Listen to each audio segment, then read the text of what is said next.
నమస్తే అండి. నేను ఒక ఆటో డ్రైవర్ని అండి. మాది గాజువాక 86 ఆటో స్టాండ్లో ఉన్నాను. నేను గాజువాక అండి. అయితే మాకు గత ఫ్రీ బస్ పెట్టిన కాడి నుంచి కూడా మా బతుకులు రోడ్డు పాలు అయిపోయాయండి. మాకైతే మటుకు అస్సలు బేరం లేదండి. చంద్రబాబు నాయుడు గారు మీరు ఏమంటే అనండి, కానీ మరి అడుక్కు తినే పరిస్థితి కూడా మాకు వచ్చేసిందండి. మీరు అర్థం చేసుకోవాలి మీరు. ఎందుకంటే అలాగే డిప్యూటీ సీఎం పవన్ కళ్యాణ్ గారు కూడా మీరు అర్థం చేసుకోవాలి సార్. కొద్దిగా మీరు మా కాసి కొద్దిగా దయ చూపించండి, దయ చూపించండి సార్. మేమేం తప్పు చేసాం సార్, మేమేం పాపం చేసాం సార్, మాకు ఇంత శిక్ష వేయడానికి చెప్పండి సార్. చంద్రబాబు నాయుడు గారు చెప్పండి, పవన్ కళ్యాణ్ గారు చెప్పండి. వద్దు సార్, మేము ఇది భరించలేం. ఏదైతే మటుకు మా ఆటో వాళ్ళు ఇంకా ముందుకి ఇదే పొజిషన్ ఇలాగే సాగితే మటుకు ఆటో వాళ్ళు ఎవరు కూడా ఇంకా మరి ఉండరండి. ఆత్మహత్యలే శరణ్యం అన్నట్టుందండి మా బతుకు. తెలుసండి, ఏ బస్ స్టాప్ కాడ ఎక్కడ చూసినా సరే ఆడవాళ్ళే ఉంటున్నారండి. మగవాళ్ళు ఎక్కడ కనిపించలేదు.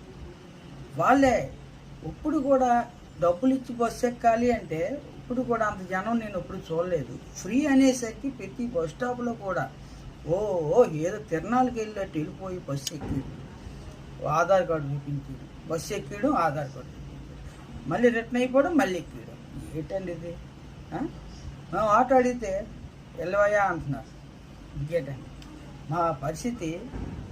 ఒక ఆటో వాడికి ఇచ్చిన విలువ కూడా మాకు అంత పరిస్థితి దిగజారిపోయిందండి. చంద్రబాబు నాయుడు గారు మాకేం పరిస్థితి ఏం బాగాలేదు సార్.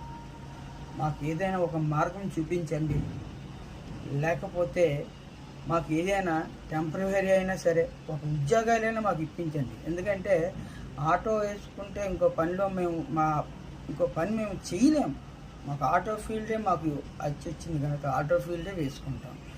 ఏదో మీరు మీ సాయశక్తిలో మాకు ఏదో సాయం చేస్తే మేము ఎంతో సంతోషపడతాం. అలాగే మీ బిడ్డలకి పుణ్యం అది. ఇలాగా మా కడుపు కొట్టి అవతల కడుపు నింపడం కరెక్ట్ కాదండి. చంద్రబాబు నాయుడు గారు ఎంతమంది కడుపు కొట్టారు సార్ మీరు. పవన్ కళ్యాణ్ గారు ఆలోచించాలి, చంద్రబాబు నాయుడు గారు ఆలోచించాలి. ఎంతమంది సార్. ఈరోజు నేను కూడా, నాకు 2 బిడ్డలు ఉన్నారు, వాళ్ళు చదువుకుంటున్నారు. ఏదో కాస్తో కూస్తో ఏదో నేను తెస్తున్నాను, తింటున్నారు. ఇప్పుడు అది కూడా లేదు. వాళ్ళకి తిండి